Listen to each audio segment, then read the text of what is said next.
Hər kəsə salam, mən Yeganə Muxtarlı, sizin coğrafiya müəlliminiz. Bugün sizə Afrika materikinin geoloji quruluşu və relyef mövzusunu fiziki xəritə üzərində izah edəcəm.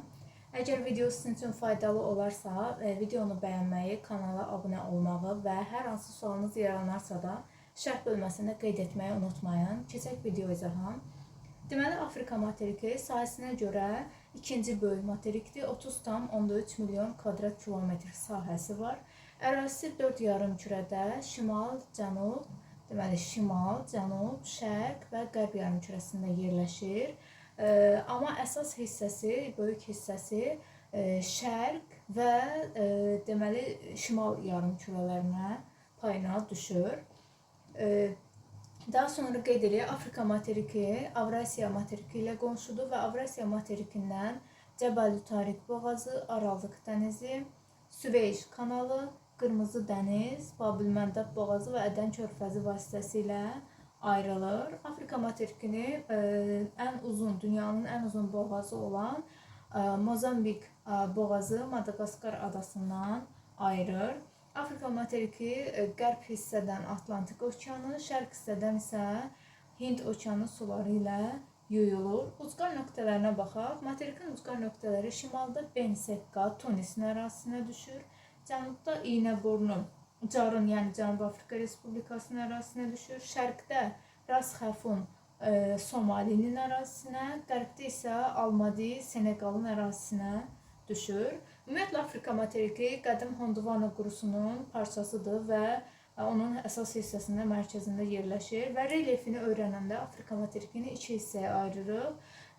Yüksək Afrika və alçaq Afrika. Alçaq Afrikaya Afrikanın şimal və qərb hissələri aid olunur. Yüksək Afrikaya isə cənub və şərq hissələri aid olunur. Alçaq Afrikanın izahından başlayaq.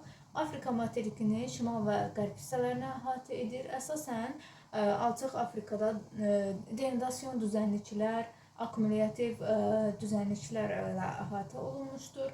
Əsas hissəsi Afrika, Ərəbistan, litosfer tavasının üzərində yerləşdiyinə görə əsasən ərazisinin böyük hissəsi düzənliklərdir. Burada deyə bilərik dünyanın ən böyük səhrası Böyük Səhra yerləşir. Böyük Səhra Afrika materikinin şimalında 9 milyon kvadrat kilometr ərazini, yəni çox böyük bir hissəni tutur. Bundan başqa deyə bilərik Liviya səhrasını, Nubiya səhrasını qeyd etmək olar ki, bu ərazilərdə səhra relyefi olduğuna görə fiziki aşınma intensiv gedir. Daha sonra deyə bilərik eol relyef formaları burada formalaşıb, yəni küləyin qumu sovurması fəaliyyəti ilə, deflyasiya fəaliyyəti ilə eol relyef formaları burada yaranmışdır. Eol relyef formaları duyun, barxan, qum təpətirələrə aid olunur.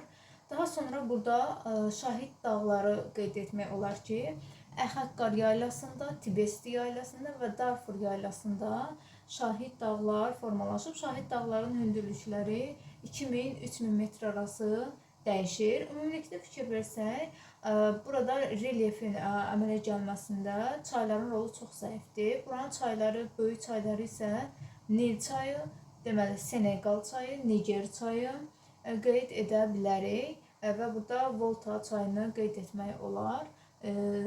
Daha sonra qeyd edək Afrikanın şimal-qərb hissəsində Atlas dağları materikin yeganə cavan dağ sistemidir.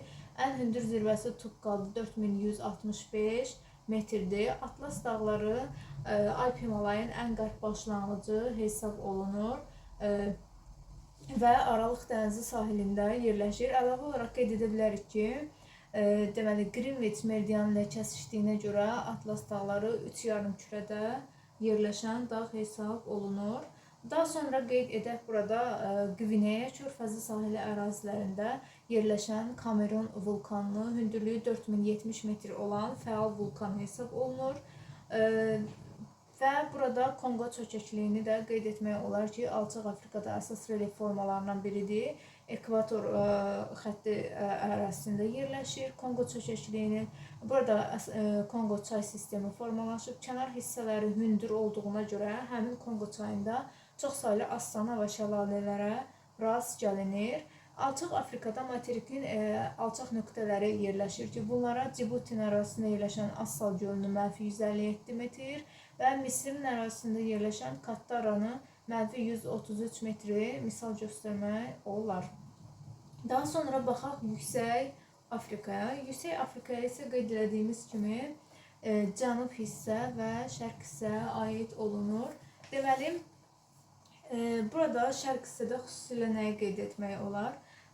Qırmızı dənizin mərkəz hissəsindən gəlirik Zambezi çayının mənsəbinə qədər ki, ərazidə Şərqi Afrika tektonik sınma zonası var ki, bu da materik tipli tavanın divergent sərhəddinə uyğun gəlir. Burada aktiv, yəni seysmik fəallıq yüksəkdir. Bu tektonik sınma zonasında kənar hissələr horslar, qalxma hissələr horslar, mərkəzi çökmə hissələri isə qrabenlər, əyilmələr isə qrabenlərə hesab olunur. Burada dünyanın ən nəhəng horsu, Rwenzori horsunu da qeyd edə bilərik. Daha sonra materikin cənub hissəsində olan dağları qeyd edək ki, materikin cənubunda qədim Kap və Əjdaha dağları mövcuddur. Kap dağları 2502 metr, Əjdaha dağları isə 3482 metr hündürlüyə malikdir. Digər relyef formaları Efiopiya yaylasıdır. Efiopiya yaylasının ən hündür zirvəsi 4620 metr rast daşıyan dağıdır. Daha sonra Şərqi Afrika yaylası, burada isə ən hündür nöqtə Kilimanjaro 5895 metrdir. Eyni zamanda da materikin ümumilikdə ən hündür zirvəsi hesab olunur, ən hündür nöqtəsi hesab olunur. Daha sonra Kalahari platosunu və ya Kalahari səhrasını qeyd edə bilərik, Namib səhrasını qeyd edə bilərik. Kalahari səhrası Car, Namibiya və Botsvana olmaqla 3 dənə dövlətin ərazisində yerləşir. Dünyanın ən nəhəng qum toplanmış səhrası hesab olunur.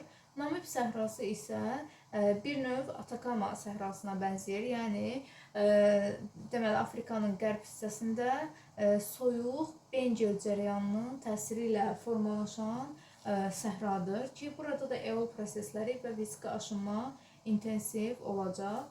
Bundan başqa qeyd edə bilərik ki, Qvineya körfəzi materikin qərbində, materikin içərisindən çox daxil olmuşdur. Somali yarımadası isə buynuz kimi çıxıntı şəklində yerləşir. Afrika materikində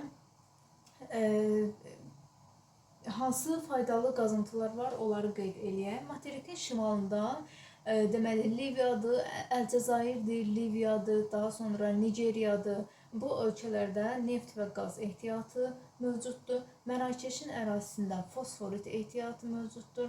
Daha sonra Kongo Demokratik Respublikası, Zambiya və Zimbabvenin ərazisində mis ehtiyatını qeyd edə bilərik. Cənubi Afrika Respublikası ərazisində qızıl, almaz ehtiyatını qeyd edə bilərik ki, bu ehtiyatlarla zəngindir. Afrika materikinin relyefi haqqında bu qədər. Çox sağ olun.